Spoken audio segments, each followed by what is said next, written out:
الحمد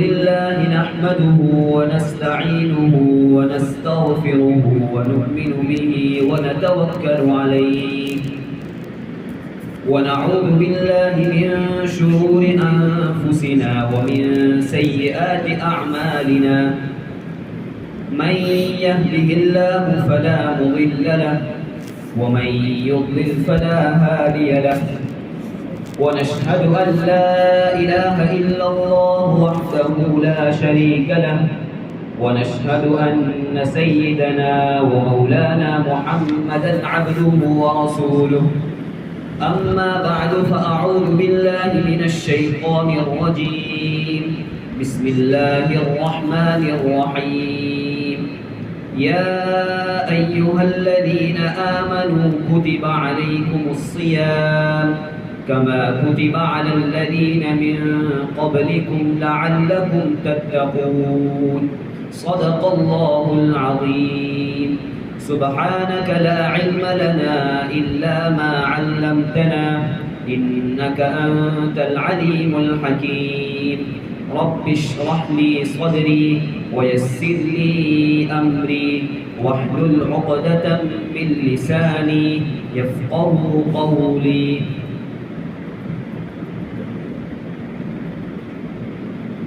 قابل سر تقریب معزز علماء کرام، دوستوں اور بزرگوں،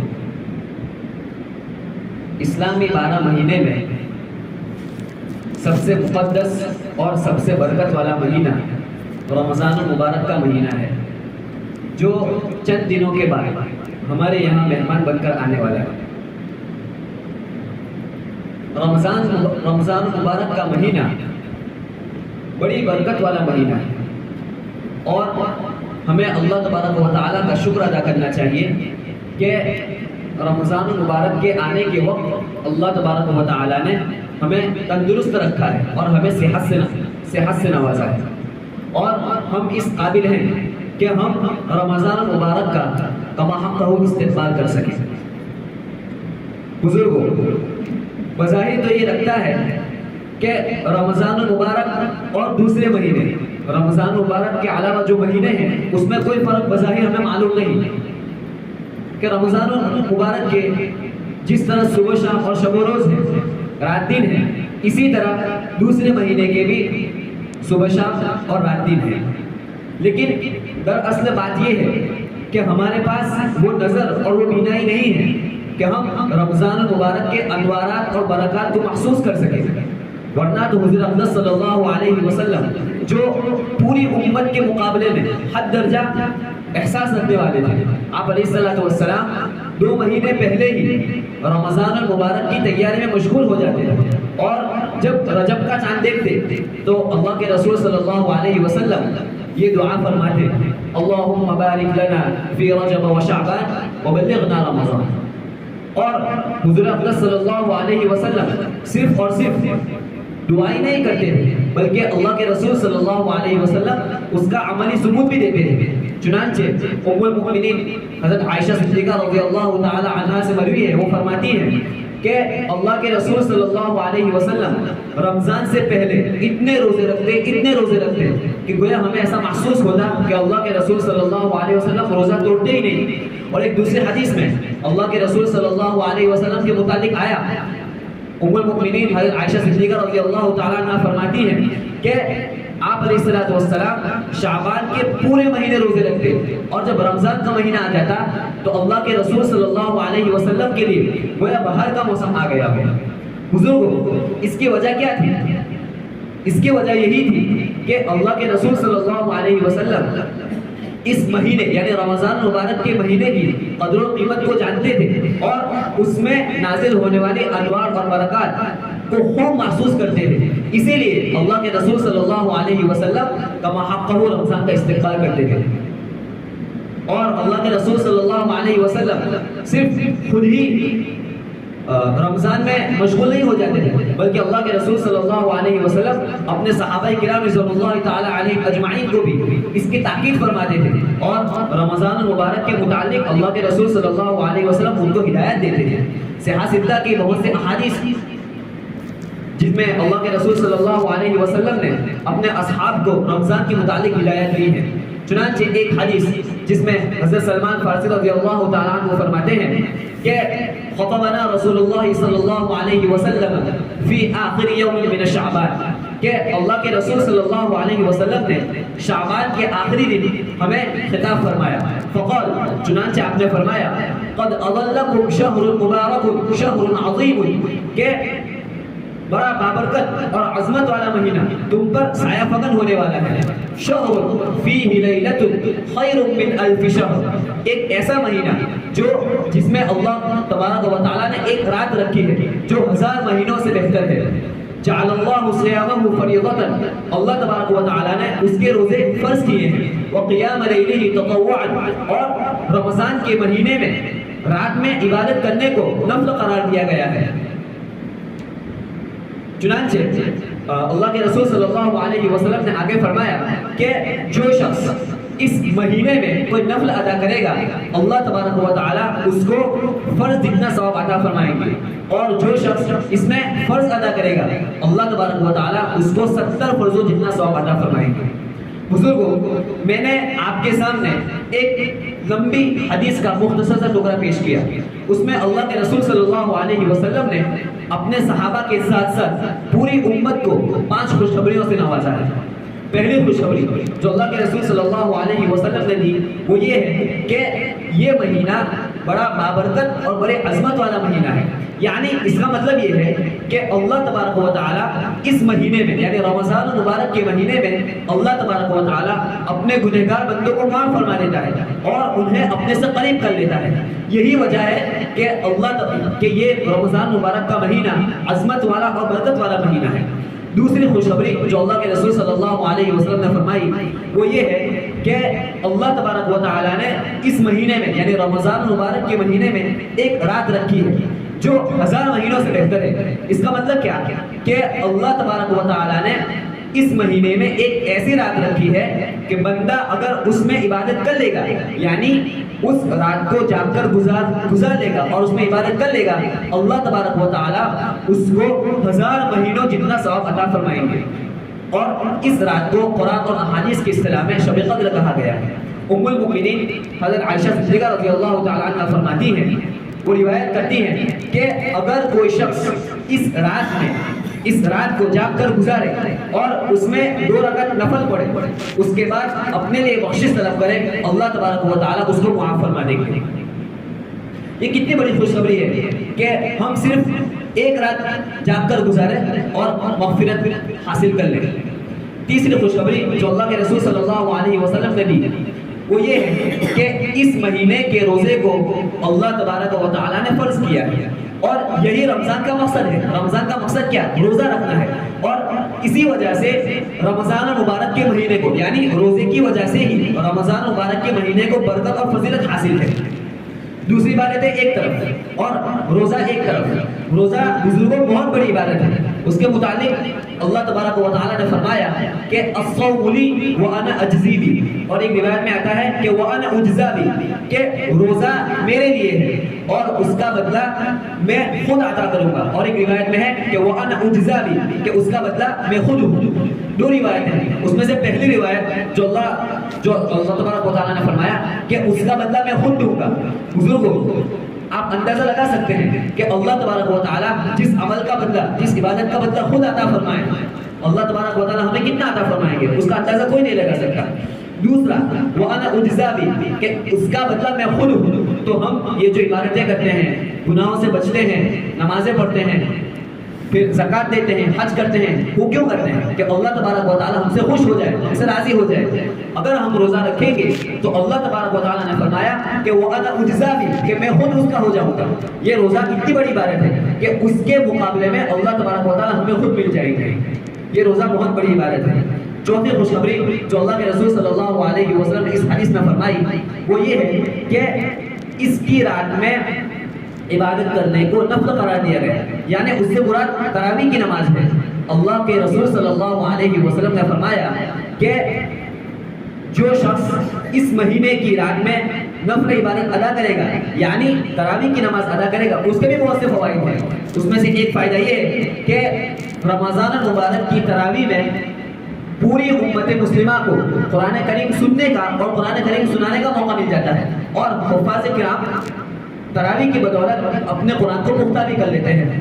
پانچویں خوشخبری جو اللہ کے رسول صلی اللہ علیہ وسلم نے دی وہ یہ ہے کہ جو شخص اس مہینے میں کوئی نفل ادا کرے گا تو اللہ تبارک و تعالیٰ اس کو فرض جتنا ثواب عطا فرمائیں گے۔ یعنی بندہ رمضان کی نسبت دوسرے مہینے میں جو فرض ادا کرتا ہے اس پر جو اس کا ثواب ملتا ہے، اللہ تبارک و تعالیٰ رمضان میں نفل پڑھنے پر اتنا ثواب عطا فرمائیں گے۔ اور اگر کوئی شخص فرض ادا کرے گا یعنی رمضان میں فرض پڑے گا تو اللہ تبارک و تعالیٰ اس کو 70 فرضوں جتنا ثواب عطا فرمائیں گے۔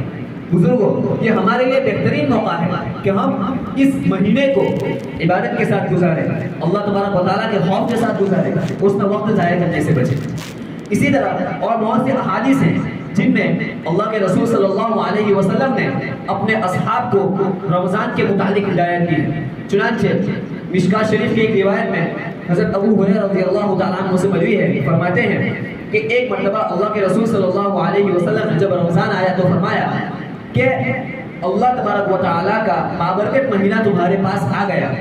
اس مہینے میں اللہ تبارک و تعالیٰ جنت کے دروازوں کو کھول دیتا ہے اور جہنم کے دروازوں کو بند کر دیتا ہے، اور شرکت شیاطین کو اس مہینے میں اللہ تبارک و تعالیٰ قید کرتا ہے۔ اور اللہ تبارک و تعالیٰ نے اس مہینے میں ایک ایسی رات رکھی ہے جو برکت کے لحاظ سے 1000 مہینوں سے بہتر ہے۔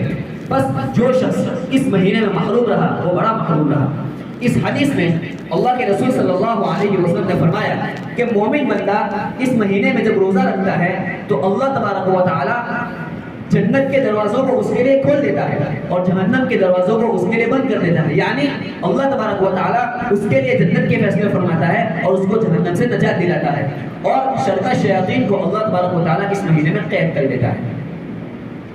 اور بھی بہت سے حدیث ہیں جن میں اللہ کے رسول صلی اللہ علیہ وسلم نے اپنے صحابہ کرام رضوان اللہ علیہ اجمعین کو رمضان کے متعلق ہدایت دی ہے۔ اگر ہمارے پاس بھی وہ نظر اور وہ بینائی ہوتی کہ رمضان مبارک کے کیا انوارات ہیں، کیا خصوصیات ہیں، تو ہم بھی ہمارا حال بھی وہی ہوتا جو اللہ کے رسول صلی اللہ علیہ وسلم کا حال تھا۔ چنانچہ روایت سے پتہ چلتا ہے کہ صحابہ کرام رضوان اللہ تعالی علیہ اجمعین رمضان میں وقت ضائع نہ ہو اور رمضان کی عظمت کی وجہ سے رمضان سے پہلے اپنے تمام کام سے فارغ ہو جاتے ہیں، اور یہاں تک روایت میں آتا ہے کہ وہ صدقات اور زکوٰۃ کو بھی رمضان سے پہلے ادا کر لیتے ہیں تاکہ وہ رمضان میں اللہ تبارک و تعالیٰ کی مکمل عبادت کر سکے، اللہ تبارک و تعالیٰ کے ساتھ مکمل لولا کر سکے۔ اس لیے وہ پہلے سے ہی تمام کاموں سے فارغ ہو جاتے ہیں۔ اور بزرگوں کے واقعات تو ہم صبح شام سنتے ہی رہتے ہیں۔ بعض بزرگوں کے واقعات تو ایسے ہیں کہ ہمیں اس کو سن کر یقین بھی نہیں آتا کہ ایسا بھی ہو سکتا ہے۔ چنانچہ بعض بزرگوں کے متعلق لکھا ہے کہ وہ رمضان میں 24 گھنٹے میں صرف اتنا کھاتے تھے اور اتنا آرام کرتے تھے جو ان کی زندگی کے لیے کافی ہوتا، ورنہ پورا دن وہ عبادت میں مشغول رہتے، نفل میں مشغول رہتے، اللہ کی قرآن کریم کی تلاوت میں مشغول رہتے، ذکر اللہ میں مشغول رہتے، ورنہ پورا کا پورا دن وہ اللہ کی عبادت میں مشغول رہتے تھے۔ اور انہی بزرگوں کی عورتوں کے متعلق، خواتین کے متعلق کتابوں میں لکھا ہے کہ وہ گھر کا پورا کام کاج کرنے کے بعد پورا ایک مکمل قرآن کر لیتی تھی، یعنی پورا کام کاج سے فارغ ہونے کے بعد وہ ایک مکمل قرآن تلاوت کر لیا کرتی تھی۔ بزرگوں، یہ ہمارے لیے سیکھنے کی بات ہے کہ پورے گھر کے کام کاج سے فارغ ہونے کے بعد وہ پورا مکمل ایک قرآن کر لیتی تھی۔ آج بعض لوگ فارغ ہیں، ان کے پاس کوئی کام نہیں ہے، پھر بھی ان سے کم از کم ایک پارہ بھی تلاوت نہیں ہو سکتا۔ یہ ہمارے لیے سیکھنے کا مقام ہے۔ چنانچہ حضرت مولانا عبدالحق صاحب رحمۃ اللہ علیہ مدنی فرماتے ہیں کہ ایک دفعہ میں نے سوچا کہ حضرت مولانا حسین احمد مدنی رحمۃ اللہ علیہ ان کے ساتھ افطار کیا جائے۔ چنانچہ مولانا عبدالحق صاحب فرماتے ہیں کہ میں نے کھانا بنایا اور حرم شریف تشریف لائے، چونکہ وہ مدینہ میں رہتے تھے حضرت مولانا حسین احمد مدنی رحمۃ اللہ علیہ، تو کھانا پکایا اور وہ حرم شریف تشریف لے گئے۔ پھر وہ انتظار کرتے رہے، جب افطار کا وقت آیا تو انہوں نے یعنی حضرت مولانا عبدالحق صاحب نے حضرت مولانا حسین احمد مدنی رحمۃ اللہ علیہ سے عرض کیا کہ حضرت میرے ساتھ کھانا تناول فرمائیں، میرے ساتھ افطار فرمائیں۔ تو حضرت مولانا حسین احمد مدنی رحمۃ اللہ علیہ نے فرمایا کہ میں صرف اور صرف ایک کھجور سے روزہ افطار کرتا ہوں، بعد میں دیکھیں گے۔ چنانچہ حضرت مولانا عبدالحق صاحب رحمۃ اللہ علیہ نے فرمایا ٹھیک ہے حضرت، آپ اگر کھجور سے روزہ افطار کرتے ہیں، میں بھی کھجور سے روزہ افطار کرتا ہوں، بعد میں آپ میرے ساتھ کھانے میں تشریف لائیں، چنانچہ حضرت نے ہاں بھر لی۔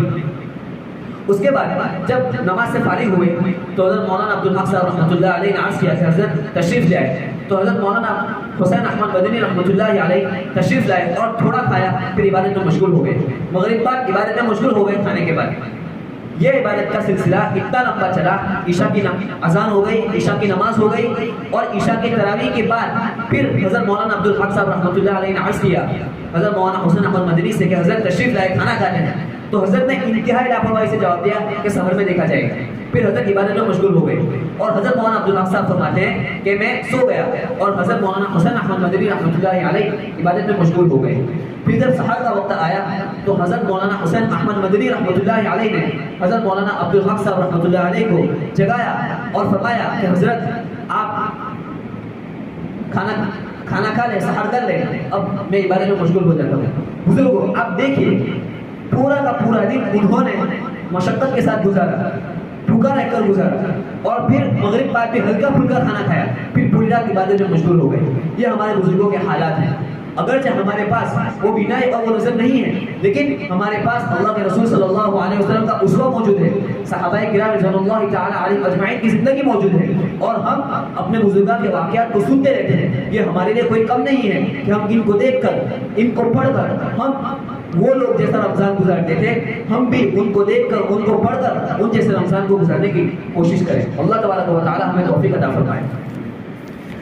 میں نے آپ کے سامنے جو آیت کریمہ تلاوت کی، یا ایھا الذین آمنوا کتب علیکم الصیام، اس کا ترجمہ یہ ہے کہ اے ایمان والو تم پر روزے فرض کیے گئے ہیں، کما کتب علی الذین من قبلکم، جیسے تم سے پہلی امتوں پر روزے فرض کیے گئے تھے، لعلکم تتقون، تاکہ تم پرہیزگار ہو جاؤ۔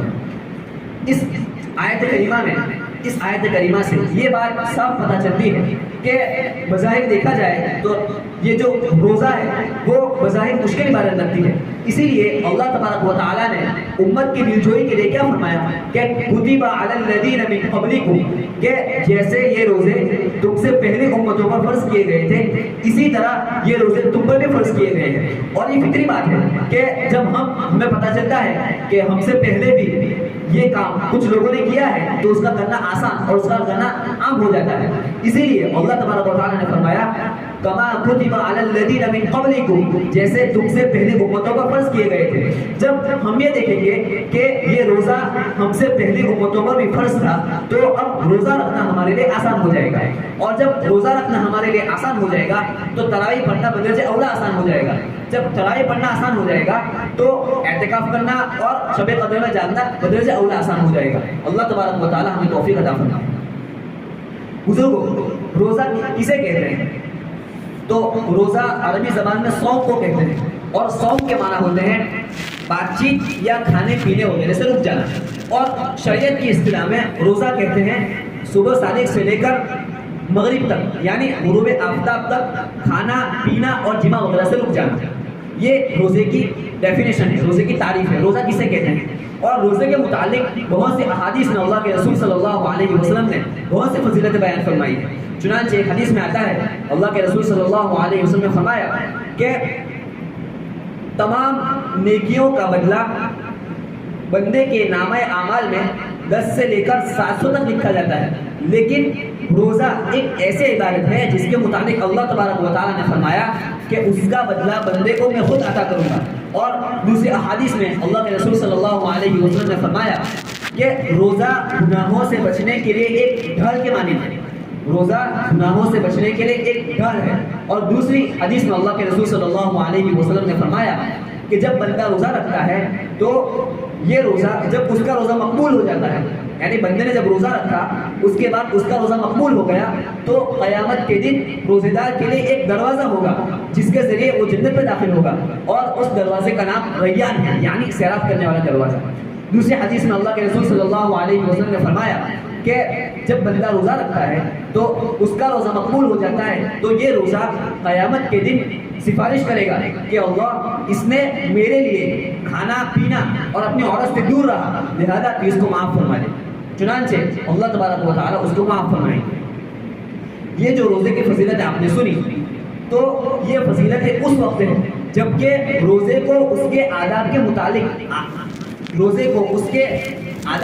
رکھا جائے. یعنی روزے کے جو آداب ہیں اگر ہم اس کی پاسداری کرتے ہوئے روزہ رکھیں گے تو اللہ تبارک و تعالی ہمیں تمام فضیلت عطا فرمائے گا. اب روزے کے آداب کیا ہے؟ بزرگوں کو کوئی مشکل نہیں ہے، بہت آسان آداب ہے. اللہ کے رسول صلی اللہ علیہ وسلم نے فرمایا کہ روزے میں صرف اور صرف چغلی نہیں کرنا ہے، جھوٹ نہیں بولنا ہے، کسی کی غیبت نہیں کرنا ہے، کسی سے جھگڑا نہیں کرنا. بس یہ 4-5 کام ایسے ہیں کہ اگر ہم اس کو کر لیں گے تو ہمارا روزہ مقبول ہو جائے گا، اور جو فضیلت ہے آپ نے ابھی سنی تو آپ اس کے مستحق ہو جائیں گے. صرف اور صرف چند ہیں. اللہ کے رسول صلی اللہ علیہ وسلم نے فرمایا کہ جو شخص روزے کی حالت میں جھوٹ سے نہیں بچتا، غیبت کرنے سے نہیں بچتا اور کوئی گناہ کرنے سے نہیں بچتا تو اللہ تبارک و تعالیٰ کو اس کے روزے کی کوئی ضرورت نہیں ہے. اللہ تبارک و تعالیٰ روزہ اس کے منہ پر مار دیتے ہیں. ایک اور حدیث میں ہے اللہ کے رسول صلی اللہ علیہ وسلم نے فرمایا کہ بہت سے روزے دار ایسے ہیں کہ ان کو صرف اور صرف پیاس کے علاوہ کچھ نہیں ملتا. یعنی وہ پورا دن بھوکا تو رہتے ہیں لیکن روزے کا جو ثواب ہے وہ ان کو حاصل نہیں ہوتا. کیوں؟ اس لیے کہ وہ روزے میں گناہ کرتے ہیں، غیبتیں کرتے ہیں، جھوٹ بولتے ہیں، جھگڑا کرتے ہیں، گالی گلوچ کرتے ہیں. لہٰذا ہمیں اس سے پرہیز کرنا چاہیے. اللہ کے رسول صلی اللہ علیہ وسلم نے فرمایا، آپ کی جو حدیث ہے کہ من صام رمضان ایمانا واحتسابا غفر له ما تقدم من ذنبه، اللہ کے رسول صلی اللہ علیہ وسلم نے فرمایا کہ اس کے گناہ معاف کر دیے جائیں گے. لیکن کب؟ جبکہ وہ روزے کو ایمان اور احتساب کے ساتھ رکھے. ایمان اور احتساب کیا ہے؟ ایمان تو یہ ہے کہ بندے کو اللہ پر، اس کے رسول صلی اللہ علیہ وسلم پر اور اس کے آخرت پر مکمل یقین ہو. اور احتساب کہتے ہیں کہ بندہ روزہ صرف اور صرف اللہ ہی کے لیے رکھے اور روزے میں جو نہ کرنے کے اعمال ہیں ان سے بچے. یہ ایمان اور احتساب ہے. جب بندہ ایمان اور احتساب کے ساتھ روزہ رکھے گا تو اللہ تبارک و تعالیٰ اس کے روزے کو مقبول فرمائیں گے اور جو فضیلت ہے آپ نے ابھی سنی آپ اس کے مستحق ہو جائیں گے. بزرگ میں یہ عرض کر رہا تھا کہ رمضان مبارک کا جو مہینہ ہے وہ مہینہ بڑا برکت والا مہینہ ہے، اور اس مہینے میں ہمیں صرف اور صرف نیکیاں کو کمانا ہے، نیکیوں کو لوٹنا ہے. چنانچہ اللہ تبارک و تعالیٰ نے رمضان مبارک کے مہینے میں صرف روزے اور تراویح کو نہیں رکھا، بلکہ اللہ تبارک و تعالیٰ نے بندے کو بار بار ہدایت دی ہے کہ وہ روزے میں نیک اعمال کرے جس کے ذریعے اس کا اجر و ثواب دگنا اور تگنا ہو جائے. چنانچہ حضرت سلمان فارسی رضی اللہ تعالیٰ عنہ کی حدیث جو بھی میں نے آپ کو بتائی، اسی میں اللہ کے رسول صلی اللہ علیہ وسلم آگے فرماتے ہیں کہ جو بندہ کسی روزے دار کو افطار کرائے گا اللہ تبارک و تعالیٰ اس کے گناہوں کو بخش دے گا اور اسے جہنم سے نجات دے گا. تو اس پر چند صحابہ نے عرض کیا کہ اللہ کے رسول صلی اللہ علیہ وسلم، ہم میں سے اکثر صحابہ ایسے ہیں کہ جو خود تو افطار نہیں کرا سکتے، خود افطار نہیں کرتے، دوسروں کو افطار کرائیں گے. تو اللہ کے رسول صلی اللہ علیہ وسلم اس پر فرمایا کہ جو شخص کسی روزے دار کو ایک لسی یا پانی کے ایک گھونٹ یا کھجور کے ذریعے پہ اگر روزہ چھڑوائے گا، روزہ افطار کرائے گا تو اللہ تبارک و تعالیٰ اس کو یہ فضیلت عطا فرمائیں گے. یعنی اللہ تبارک و تعالیٰ اس کی مغفرت فرما دیں گے اور اسے جہنم سے خلاصی عطا فرمائیں گے. مزید اللہ کے رسول صلی اللہ علیہ وسلم نے آگے یہ فرمایا کہ جو شخص کسی روزے دار کو پیٹ بھر کر افطار کرائے گا اللہ تبارک و تعالیٰ اس کو قیامت کے دن میرے حوض یعنی حوض کوثر سے ایسا سیراب کریں گے کہ اس کو پیاسی نہیں لگے گی اور یہاں تک کہ وہ جنت میں داخل ہو جائے گا. بزرگوں، اس وقت جبکہ سورج یہاں ہوگا، آسمانوں کو سورج ہوگا اور اس وقت بندے کو سخت پیاس لگے گی، اس وقت اللہ کے رسول صلی اللہ علیہ وسلم نے فرمایا کہ جو شخص کسی کو افطار کرائے گا پیٹ بھر کر اللہ تبارک و تعالیٰ اس کو میرے حوض سے ایسا سیراب کریں گے کہ اس کے بعد اس کو پانی پینے کی ضرورت نہیں پڑے گی. بزرگوں، یہ رمضان مبارک کا مہینہ بڑی برکت والا مہینہ ہے، بڑی عظمتوں والا مہینہ ہے. اس میں ہمیں صرف اور صرف نیک اعمال کرنے ہیں. بڑا خوش نصیب ہے وہ شخص کہ جو اس مہینے کو پائے اور اس میں نیک عمل کرے اور جنت کو حاصل کرے، اور بڑا بد نصیب ہے وہ شخص جو اس مہینے کو پائے اور اس میں اپنی مغفرت نہ کرا سکے. آخری بات کہہ کر اپنی بات کو میں ختم کرتا ہوں. اللہ تبارک و تعالیٰ نے ہم جیسے گنہگاروں کو دیکھتے ہوئے اس مہینے کو 3 حصوں میں تقسیم کیا ہے. پہلا حصہ رحمت کا حصہ ہے، دوسرا حصہ مغفرت کا حصہ ہے اور تیسرا حصہ جہنم کی آگ سے چھٹکارے کا حصہ ہے. چنانچہ اللہ کے رسول صلی اللہ علیہ وسلم نے فرمایا کہ پہلا عشرہ رحمت کا عشرہ ہے، دوسرا عشرہ مغفرت کا عشرہ ہے، اور تیسرا عشرہ جہنم کی آگ سے خلاصی کا عشرہ ہے۔ اب امت کو دیکھیں تو امت کے اندر 3 طبقے ہیں۔ پہلا طبقہ وہ ہے جو صرف اور صرف نیک اعمال اور بہت ہی نیک اور طہارت کے ساتھ اپنی زندگی گزارتا ہے، اور جب ان سے کوئی گناہ ہو جاتا ہے تو فوراً وہ توبہ کر کے اس کی تلافی کر دیتا ہے۔ یہ پہلا طبقہ۔ دوسرا طبقہ امت میں وہ ہے جو اتنا نیک یعنی بہت زیادہ نیک اور بہت زیادہ تقویٰ کے ساتھ زندگی نہیں گزارتا، لیکن وہ اتنا گیا گزرا بھی نہیں کہ اس کو رمضان کی اہمیت کا علم نہ ہو اور وہ اللہ تبارک و تعالیٰ سے نہ ڈرتا ہو، بلکہ وہ درمیانی طبقہ ہے۔ تیسرا طبقہ وہ ہے جنہوں نے اپنی جانوں پر ظلم کیا اور اس کی وجہ سے وہ جہنم کے مستحق ہو گئے۔ تو اللہ کے رسول صلی اللہ علیہ وسلم نے فرمایا کہ پہلا عشرہ رحمت کا عشرہ ہے، لہذا پہلے طبقے میں جو لوگ جو نہایت نیک اور تقوی کے ساتھ اپنی زندگی گزارتے ہیں، اللہ تبارک و تعالیٰ اس پہلے عشرے میں پہلے طبقے والے کو رحمت میں ڈھانپ دیتے ہیں۔ دوسرا طبقہ جو ہے جن کے متعلق فرمایا کہ درمیانی طبقہ ہے، تو اللہ تبارک و تعالیٰ دوسرے عشرے یعنی مغفرت کے عشرے میں اللہ تبارک و تعالیٰ دوسرے طبقے والوں کو معاف فرما دیتے ہیں۔ اور تیسرا طبقہ جو ہے جنہوں نے اتنے گناہ کیے کہ اپنی جانوں پر ظلم کر کے وہ جہنم کے مستحق ہو گئے، اللہ تبارک و تعالیٰ اس تیسرے عشرے میں یعنی جس میں اللہ تبارک و تعالیٰ بندوں کو جہنم سے نجات دیتے ہیں، اللہ تبارک و تعالیٰ اس تیسرے طبقے والوں کو جہنم سے خلاصی عطا فرمائے۔ بہت سی باتیں رمضان کے متعلق میں نے عرض کی، اللہ تبارک و تعالیٰ نے مجھے توفیق عطا فرمائی۔ اس سے یہ پتہ چلتا ہے کہ رمضان مبارک کا مہینہ بڑی برکت والا مہینہ ہے، بڑی عظمت والا مہینہ ہے، اور ہمیں چاہیے کہ ہم اس مہینے میں اللہ تبارک و تعالیٰ کی مکمل اطاعت، اس مہینے کو مکمل اطاعت میں گزاریں۔ ہم اس مہینے میں لغویات سے بچیں، فضول باتوں سے بچیں، فضول کام کرنے سے بچیں، گناہوں سے بچیں، اور اپنا وقت ضائع کرنے سے بچیں۔ اللہ تبارک و تعالیٰ ہمیں اس مہینے کی قدر کرنے کی توفیق عطا فرمائے اور ہمیں اس مہینے میں وقت ضائع کرنے سے بچائے۔ آمین۔ وآخر دعوانا الحمد للہ رب العالمین۔